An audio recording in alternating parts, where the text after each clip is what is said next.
Terima kasih pemirsa, Anda masih bersama kami di Dialog Halo Lampung dan tentunya masih membahas tema yang sangat menarik pada hari ini, tentunya membahas tentang problematika dan solusi pendidikan di Kota Metro terhadap kenakalan remaja. Dan masih bersama dengan narasumber kita di hari ini, Bapak Cahyadi Lamunyai SH, selaku Komisi 2 DPRD Kota Metro yang tentunya sudah sangat siap dari awal untuk membahas tema kita di hari ini ya. Baik, Pak Yadi, Pak, ini kan kalau tadi kita membahas tentang adanya pemberian beasiswa nanti ke depannya ketika memang terrealisasikan ya Pak untuk Mudah-mudahan. reward ya Pak ya kepada seluruh guru, tidak hanya ASN ataupun juga P3 tapi juga honor yang mungkin memiliki minimal pengajar misalnya. Nah, tapi sejauh ini Pak Yadi terkait pendidikan ini kan salah satu menjadi bersifat multiple efek ya Pak ya bagi pendidikan atau juga bagi pembangunan yang ada di Kota Metro.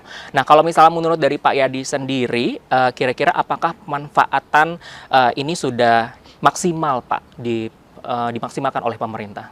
Kalau untuk kita bicara maksimal, tentunya Dinas Pendidikan dan Pemkot juga ya kita terus berusaha secara maksimal agar ya memang warga masyarakat Kota Metro ini benar-benar dapat menerima dampak dan efek dari kualitas yang baik. Betul. Dari yang ada di Dinas Pendidikan Kota Metro. Ya. Oke, tapi kalau misalnya tadi kita juga membahas, kalau Bapak tadi kan menganggap bahwa sarana prasarana mungkin bisa dikesampingkan terlebih dahulu, tapi bisa diberikan adanya pembelian reward beasiswa ini tadi Pak. Nah, tapi sejauh ini sarana prasarana yang dari berbagai sekolah yang ada di Kota Metro, apakah ini sudah memenuhi standar untuk memberikan kualitas pendidikan yang baik untuk peserta didik Pak khususnya? Kalau hari ini untuk sarana dan prasarana mungkin di Kota Metro ya sudah cukup lah kalau kita bicara. Cukup atau tidaknya. Saya rasa kalau untuk menunjang sudah cukup. Sudah cukup untuk bisa dimanfaatkan tentunya ya Pak? Iya. Artinya kita tetap, kalaupun ada pemenuhan kembali, ya harapan dan fokusnya, harapan kami dari Komisi 2 ini kepada Dinas Pendidikan pada beberapa waktu yang lalu, cobalah kita fokus ke sekolah-sekolah negeri. Karena hari ini ya tidak kita pungkiri, kalau kita bicara kualitas,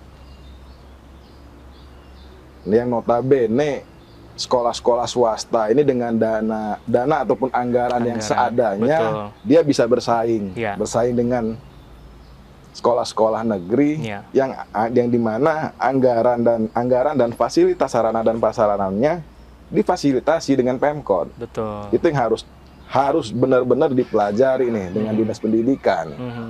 Kenapa swasta dengan dana seadanya dia bisa bersaing dan menghasilkan memang benar-benar sekolah yang bisa berkompetisi kompetisi yang baik, membawa nama harum dari Kota Metro itu sendiri.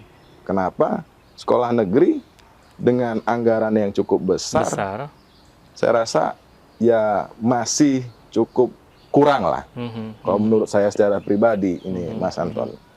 Karena memang mungkin pemerataannya saja yang mungkin belum tersebar luas seperti itu ya Pak ya. Tapi sejauh ini memang apakah dari kondisi DPRD Metro sendiri dengan dinas ataupun juga stakeholder terkait ini untuk membahas kebijakan seputar pendidikan seperti apa sih Pak? Jadi mudah-mudahan ke depan pada saat kami berkoordinasi kembali terkait dunia pendidikan ini antara Komisi 2, Dinas Pendidikan, dan juga kepala daerah terpilih, ya kita harus punya visi yang sama dulu nih. Jadi anggaran ini yang ada di Dinas Pendidikan yang memang cukup besar, bisa menghasilkan output yang benar-benar yang dirasa oleh siswa.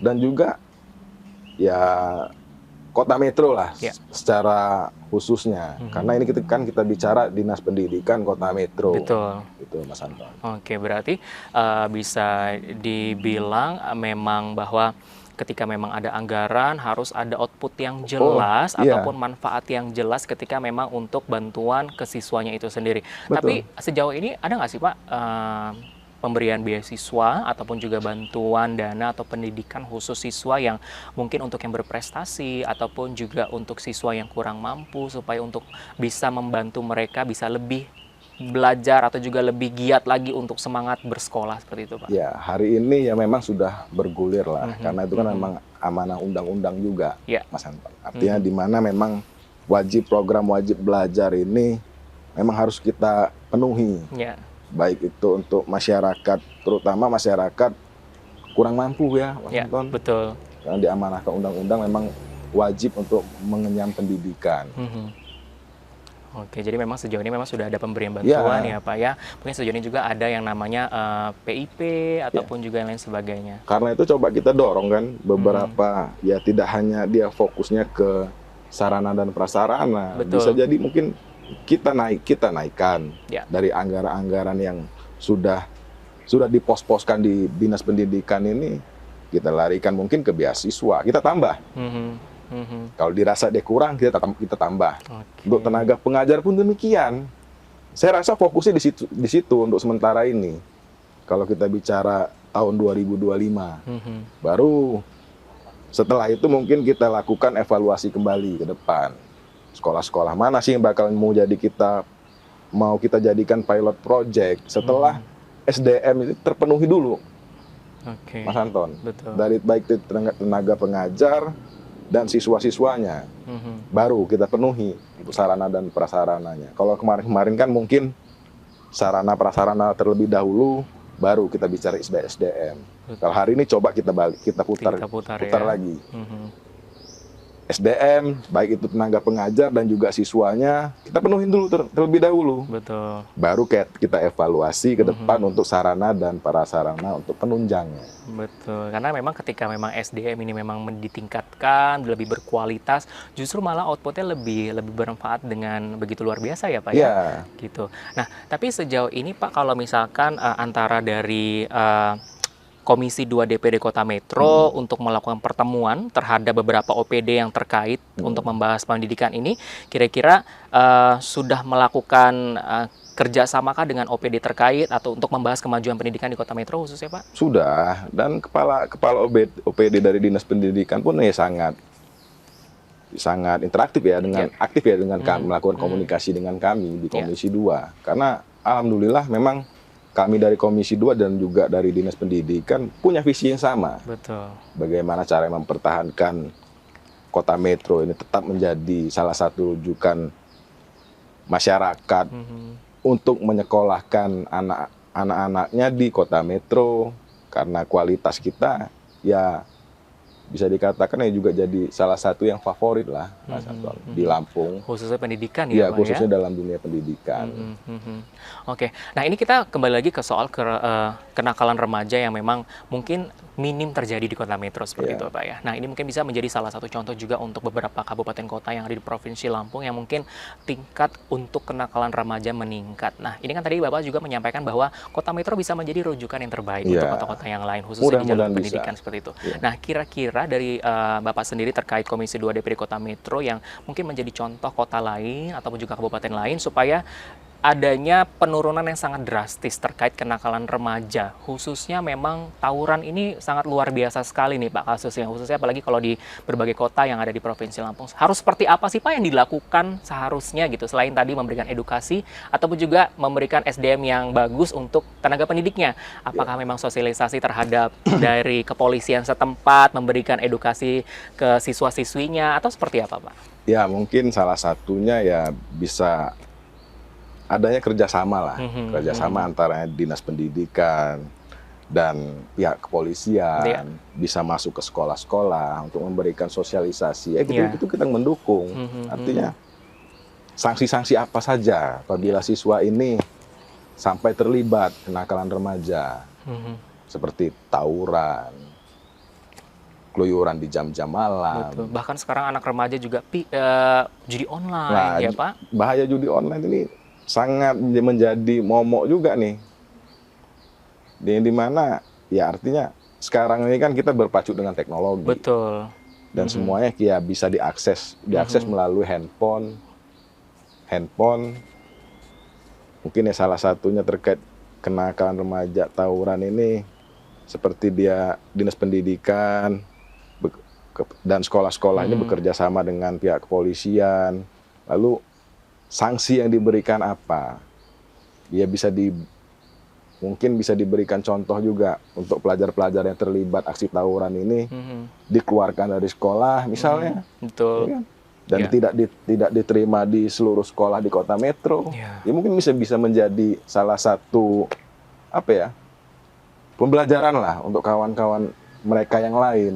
Jadi untuk bisa mereka untuk melakukan hal tersebut berpikir ulang, Mas. Betul, berarti memberikan efek jerah ya, memberikan contoh yang bahwa mereka ketika ingin melakukan, wah udah ada efek jerahnya nih, jadi sebagai tembok untuk tidak melakukan jadi itu berpikir ya Pak dua kali, mungkin mau kumpul-kumpul melakukan aksi tawuran, ya berpikir dua kali mungkin para pelajar ini.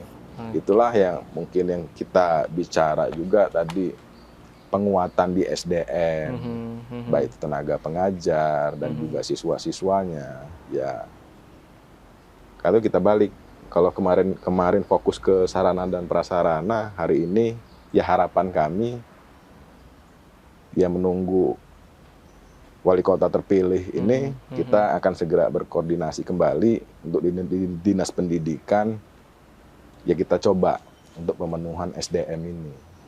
Agar bisa menghasilkan memang tenaga-tenaga pengajar yang berkualitas gitu, Mas Anton. Karena memang wali kota baru, harapan baru tentunya Pak ya. Kita mendukung dengan berbagai program yang nanti akan dicanangkan. Nah, tapi kalau ini kan memang saat ini ada yang namanya regulasi untuk efisiensi nih Pak, untuk dari misalnya pendanaan dan lain sebagainya. Apakah memang efisiensi pendanaan ini juga berdampak sangat begitu luar biasa khususnya di sektor pendidikan, Pak? Ya, kalau kita bicara efisiensi di dunia pendidikan sebenarnya ada undang-undang yang mengatur juga, Mas. Artinya dari anggaran ini 20% untuk ke dinas pendidikan. Ya, kalau kita bicara berpengaruh, tentunya sangat berpengaruh. Tapi kan hari ini ya kita nggak bisa ngeliat ke belakang, harus maju terus ke depan. Kalau kita bicara efisiensi, ya kita harus menggunakan secara maksimal nih anggaran-anggaran tersebut. Karena sama seperti hari ini pun kami di DPRD melalui Komisi 2 mencoba untuk memaksimalkan. Artinya pertanggungjawaban. Coba melakukan di DPRD ini melakukan salah satunya seperti penganggaran lah. Penganggaran di dinas pendidikan. Anggaran yang masuk di dinas pendidikan juga yang menjadi tanggung jawab kami, peruntukannya. Jadi memang harus benar-benar ada pertanggungjawaban lah, Mas Anton. Betul. Terkait penggunaannya. Betul.